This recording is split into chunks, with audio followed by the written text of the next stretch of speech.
رسول اللہ صلی اللہ علیہ وسلم سے میں نے ایک حدیث سنی. یہ حدیث آپ نے سننی اور یاد رکھنی ہے کہ اسم اعظم ہے اللہ کا ایک ایسا اسم بھی ہے کہ جس سے اللہ کو پکارا جائے تو اللہ تعالیٰ وہ دعا فی الفور قبول کر لیتے ہیں، اسی لمحے میں، اسی وقت میں.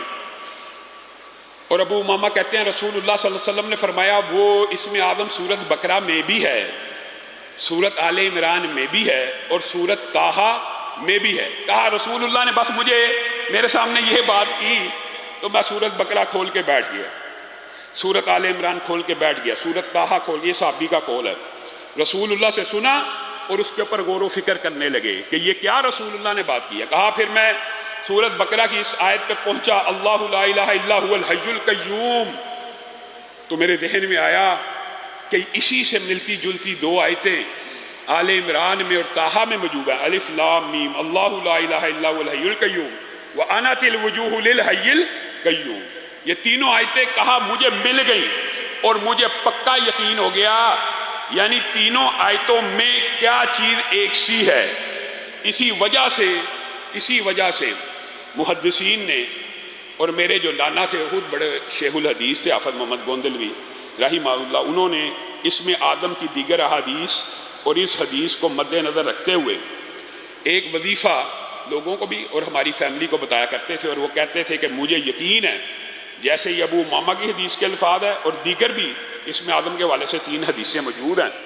میں یہ سمجھتا ہوں کہ کوئی شخص اگر اسم آدم کو پانا چاہتا ہے تو وہ یوں کہے بسم اللہ الرحمن الرحیم. یہ بسم اللہ الرحمن الرحیم بھی شامل ہے. الف لام میم اللہ لا الہ الا هو الحی القیوم یا واحد یا ذا الجلال والاکرام. یہ مشکل نہیں ہے. بسم اللہ الرحمن الرحیم الف لام میم اللہ لا الہ الا هو الحی القیوم یا واحد یا ذا الجلال والاکرام.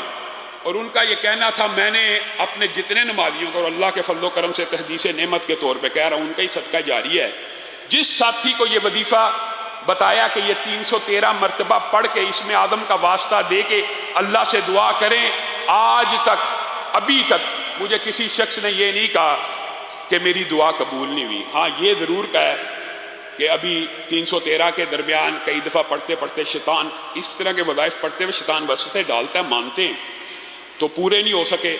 تو جو بندہ یہ سمجھتا ہے ایک دفعہ 313 مرتبہ ایک نشست میں نہیں پڑھا گیا، توڑ کے پڑھ لے، کوئی حرج کی بات نہیں ہے. 7 دن 8 دن آپ تجربہ کر کے دیکھ لیں، یہ 313 مرتبہ اسم آدم کا وظیفہ پڑھیں اور کوئی بھی دعا جو آپ سمجھتے ہیں، علماء کے پاس آتے ہیں دعا کرانا شرعی وسیلہ جائز وسیلے کی قسم ہے، لیکن آپ خود کیوں نہیں کرتے؟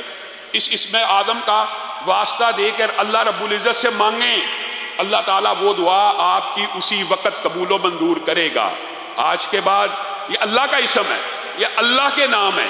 ابو امامہ کی اس حدیث سے اور محدثین کے استدلال سے آج کے بعد زندگی کے اندر اس وظیفے کو بھی اپنا لیجئے. اور اسم آدم کے حوالے سے جو باقی 2 روایات ہیں، ان میں سے ایک روایت یہ بھی ہے کہ رسول اللہ صلی اللہ علیہ وسلم کے سامنے ایک شخص نے کہا اللہم انی اسألک بانی اشہد انک انت اللہ لا الہ الا انت الاحد الصمد الذي لم یلد ولم یولد ولم یکن له کفوا احد. یہ وظیفہ بھی قاری صاحب موجود ہیں جو معتکفین ہیں وہ قراء سے یاد کریں، اور جو ابھی تیزی سے یاد نہیں کر سکتے اس کو اسم آدم کے اس وظیفے کو بھی اپنے ذہن میں رکھ لیں. لا الہ الا انت الاحد الصمد الذي لم یلد ولم یولد ولم یکن له کفوا احد. تو رسول اللہ صلی اللہ علیہ وسلم نے فرمایا تھا اس شخص نے اللہ سے اسم آدم سے طلب کیا، اس کی دعا اللہ تعالیٰ ضرور سنے گا. اور جو تیسری روایت ہے اسم آدم کی، اس میں یا ذا الجلال والاکرام کے اور بدیع السماوات کے الفاظ بھی موجود ہیں. تو آپ کے لیے یہ تینوں چاروں وظائف اکٹھے کر کے یاد کر کے آیت الکرسی پڑھیں، یہ بسم اللہ الرحمن الرحیم الف لام میم اللہ لا الہ الا هو الحی القیوم یا واحد یا ذا الجلال والاکرام پڑھیں، اور یہ جو وظیفہ آپ کے سامنے رکھا یہ پڑھیں.